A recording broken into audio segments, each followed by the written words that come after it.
আধুনিক ক্রিকেটে বড় স্কোর গড়াই এখন সাফল্যের মূল মন্ত্র। যেখানে অন্য দলগুলো নিয়মিত ৩০০ থেকে ৩৫০ রান তুলতে পারে, সেখানে বাংলাদেশ এখনও ২৫০ রান করতে হিমশিম খায়।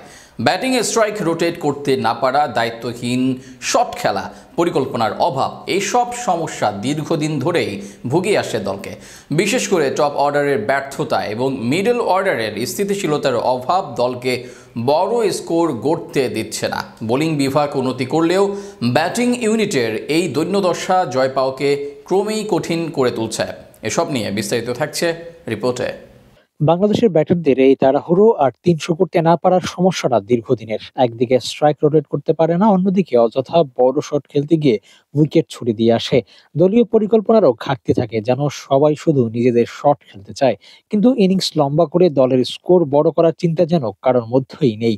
এমন সমস্যা থেকে বের হতে হলে আসলে করণীয় কি, সেটা কি বাংলাদেশ দল জানে, নাকি সমস্যাটা মানসিকতায়? মডার্ন ডে ক্রিকেটে সে আদি যুগের খেলা এখন আর চলে না, যেখানে এখন আর ৩০০ রানও সেফ না দলগুলোর জন্য। যেখানে বাংলাদেশ করতে পারে না ২৫০ও।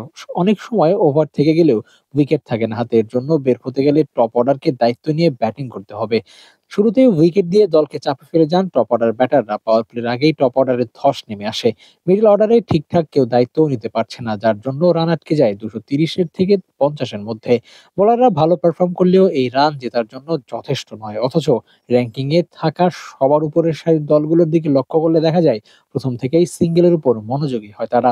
স্ট্রাইক রোটেট করে বেশ ভালোভাবেই তারা রান নিয়ে আসে। এতে করে কমে আসে ডট বলের সংখ্যা। অথচ বাংলাদেশের দিকে তাকালে পুরোটাই ভিন্ন চিত্র। প্রথম থেকেই অ্যাটাকিং ক্রিকেট খেলতে গিয়ে উইকেট বিলিয়ে দিয়ে আসা, আবার কেউ স্ট্রাইক রোটেট না করে শুধুই ডট বলের সংখ্যা বাড়াতে থাকে, যা দলের উপর পরবর্তীতে বেশ ভালো ধরনের প্রভাব ফেলে। এত বেশি পরিমাণ ডট বল খেললে কখনোই ভালো একটা স্কোর দাঁড় করানো সম্ভব নয়। একটা ম্যাচে নিয়ন্ত্রণ নিতে গেলে অবশ্যই স্ট্রাইক রোটেট করে খেলতে হবে। এর সাথে বাউন্ডারি হাঁকালে সমস্যা থাকে না। বাংলাদেশ তা না করে বরং দু একটা বাউন্ডারিতে মনোযোগী হলেও সিঙ্গেলসে একদমই মনোযোগী নয়। এভাবে আর কতকাল চলবে বাংলাদেশের ক্রিকেট? বড় মঞ্চে গিয়ে মুখ থুবড়ে পড়ার অভ্যাস থেকে কি কখনো বের হতে পারবে না? বাংলাদেশের পরে ক্রিকেট খেলতে আসা দলগুলো এখন ৩০০ রান করতে অভ্যস্ত। ম্যাচ জেতার জন্য ফাইট করতে জানে। আর বাংলাদেশ সেই আগের জায়গায় পড়ে আছে। বোলিং এ বেশ কিছু ভালো দৃশ্যমান উন্নতি করলেও ব্যাটিংটা আর যাচ্ছে তাই। দীর্ঘমেয়াদী পরিকল্পনা আর ভালো ক্রিকেটের স্ট্রাকচার তৈরি না হলে এর থেকে বেরিয়ে আসা হয়তো সম্ভব হবে না।